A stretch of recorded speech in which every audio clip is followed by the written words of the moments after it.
Hello दोस्तों, कैसे हैं आप सभी। जय श्री कृष्णा। मैं आपको मेरी हमेशा एक तरह टू डू लिस्ट से अपडेट कर देती हूँ। सबसे पहले आपको बता देती हूँ कैलकुलेशन।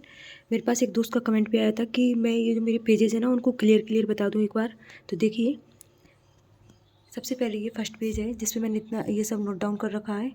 उसके बाद ये सेकंड पेज, फिर इसमें मेरे फॉर्मूला हैं सारे इम्पोर्टेंट, ये देखिए आपको दिख जाएंगे। उसके बाद ये भी मेरे परसेंटेज फ्रैक्शन है और ये इम्पोर्टेंट जो सर बताते रहते हैं जिनको मैंने नोट डाउन कर लिया, जिनमें मुझे हमेशा एक्यूरेसी बिगड़ जाती है। उसके बाद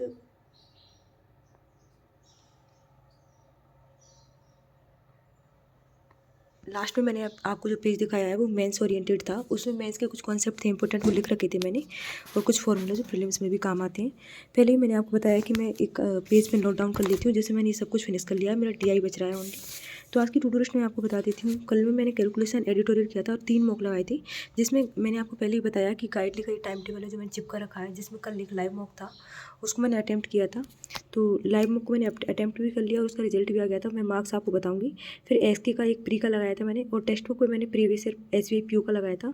वो मैंने PO का इसलिए लगाया था ताकि मैंने जो अभी क्वांट जो फिनिश किया है ना, तो मेरा जो लेवल है ना वो मेंटेन रहना चाहिए और प्रैक्टिस रहनी चाहिए हाई लेवल क्वेश्चन की, है ना।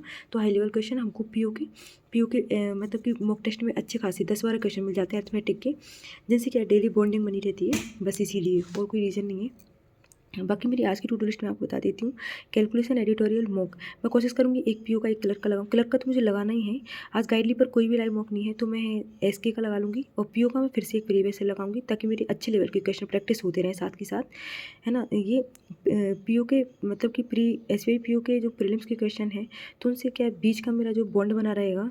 नहीं तो मैं अगर प्री पढ़ती रहूँगी ना 20-22 दिन, तो फिर मेरे जो अच्छे लेवल के क्वेश्चन हैं उनकी प्रैक्टिस छूट जाएगी, है ना। आज मुझे DI की क्लास करनी है, कौन सी वाली वो आपको बता देती हूँ। जो मेरी यहाँ पे ये छूट रही है, ये वाली, है ना, तो उसे मैं ख़त्म करूँगी। मुझे लग रहा है कि सर ने बहुत अच्छे इंपॉर्टेंट क्वेश्चन वो सिखाए हैं कॉन्सेप्ट, तो मैं आज इसको फिनिश कर दूँगी अभी सुबह की शिफ्ट में। उसके बाद मैं स्विच करूँगी मेरे नॉर्मल रूटीन पे, और मैंने सोचा भी एक अक्टूबर मंथ की बैंकिंग अवेयरनेस पढ़ूंगी मैं इंग्लिश में, ताकि इंग्लिश की जो रीडिंग है ना उसमें मेरी स्पीड बन जाए। तो आज के लिए तो यही था दोस्तों। अब मैं आपको मार्क्स बता देती हूँ। तो मार्क्स आप देखिए, मैंने मॉक आपको पता ही है, मैंने पिछले 8-10 दिन से मॉक लगाना स्किप कर रखा था, तो मैं आपको अब बताती हूँ। पहले PO के मॉक के मार्क्स बता देती हूँ। तो मेरे जो मार्क्स आए थे वो बताती हूँ मैं आपको। एनालिटिक पे चलते हैं हम।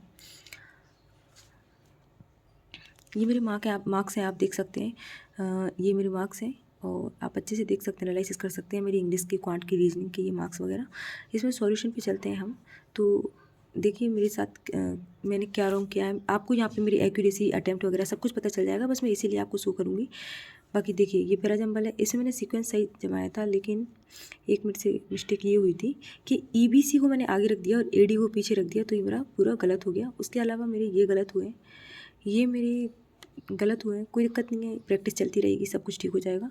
क्वांटिटी मेरे से इतना ही अटैम्प्ट हुआ था, मेरी स्पीड बिल्कुल कम हो गई है अच्छे लेवल के क्वेश्चन को प्रैक्टिस करने की। मतलब कॉन्सेप्ट तो आ रहा है लेकिन अटैम्प्ट नहीं कर पा रहे हैं, तो उसके लिए मॉक लगाना ज़रूरी है, तभी उस मतलब कि कम टाइम में हम मॉक को जो प्रॉपर क्वेश्चन है उनको अटैम्प्ट कर पाएंगे। और ये मेरी रीजनिंग का आप देख सकते हो, एक क्वेश्चन गलत हो गया था, वो भी पैराजम्बल का, ठीक है। आगे चलते हैं, मैं आपको बताती हूँ कि मैंने ये तो PO का मॉक है। अब मैंने गाइडली से लाइव मॉक लगाया था, ये लाइव मॉक है। और ये लाइव मॉक के जो मार्क्स हैं 67.25 आई थी मेरी। आप एक्यूरेसी वगैरह सब देख सकते हैं मेरी। इसमें आप देखिए आराम से कि इंग्लिश में मेरे 3 गलत हुए थे, क्वांट में और रीजनिंग में एक भी रॉन्ग नहीं हुआ था। सॉल्यूशन पे लेके चलती हूँ मैं आपको। सॉल्यूशन में अब यहाँ देखिए क्लर्क लेवल का जो पैराजम्बल था ना, वो मेरा पूरा सही गया है, आप देख सकते हैं, ये रहा। उसके अलावा जो रॉन्ग हुआ है ना, उसमें ये एक रॉन्ग हुआ है, ये 2 और ये 3। तो क्लर्क लेवल के में मतलब ये पूरे अटैम्प्ट नहीं कर पाई थी मैं। ये तो मुझे बिल्कुल भी नहीं आया था। ये गाइडली में बुक है, ये इतनी खतरनाक डालते हैं जो मतलब कॉन्फिडेंस डाउन ही हो जाता है बिल्कुल, तो मुझे ये आया भी नहीं था।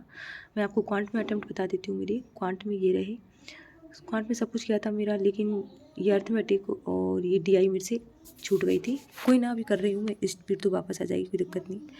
अब चलते हैं, स्मार्ट किलर का एक और मॉक लगाया था मैंने, जिस पे चलते हैं। तो उसमें आपको सबसे पहले बता देती हूँ क्वांट में मेरे 3 रॉन्ग हुए थे, 1, 2 जो कि नहीं होनी चाहिए। और 3 बहुत सिली मिस्टेक की थी यहाँ पे। देखिए अब मैं आपको बता देती हूँ कि पहले मेरा आंसर सही था कि x y से बड़ा है, लेकिन यहाँ पे y आगे लिख रखा है ना इन्होंने, तो मुझे आगे y रखना था, फिर पीछे x रखना था, है ना। तो ये आंसर सही था, लेकिन मैंने इसको सही से नहीं पढ़ा कि पहले ऊपर y की समीकरण है या x की, इस चक्कर में गलत हो गया था मेरे से।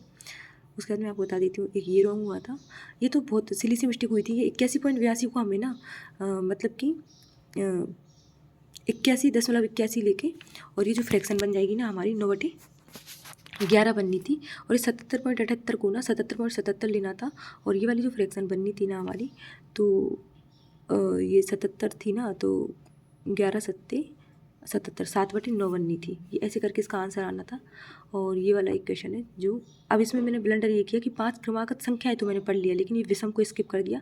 इसलिए मैंने 35 का औसत था ना, तो इसको 33, 34, 35, 36, 37 मान के बहुत ज़्यादा जल्दी करने के चक्कर में इसको रॉन्ग कर दिया। ये छोटी छोटी बातें मैं इसलिए बता रही हूँ क्योंकि एंड टाइम पे ना यही मिस्टेक होती है जिनको हम अवॉइड करना चाहते हैं। अवॉइड हमको करनी चाहिए। ये इसमें सब कुछ सही था मेरा, बस एक गलत हो गया था ये वाला। इसमें ना तो ना लगा दिया मैंने, जबकि आइदर और लगना चाहिए था, क्योंकि तीनों साइन है इसमें, ये वाले तीनों साइन है। ठीक है, इंग्लिश मैंने आपको बता ही दिया। तो चलिए दोस्तों, आप भी आपके दिन की शुरुआत के लिए बहुत ही अच्छे थॉट के साथ। अच्छा, ये एस की का पैराजम्पल मेरा फिर से गलत हो गया था, तो बस काम चल रहा है और कोई दिक्कत नहीं है। ठीक है, और अगर आप बिगनर हो तो चैनल को सब्सक्राइब कर देना, और कोई भी कमेंट है तो आप कमेंट सेक्शन में ड्रॉप कर देना। Thank you.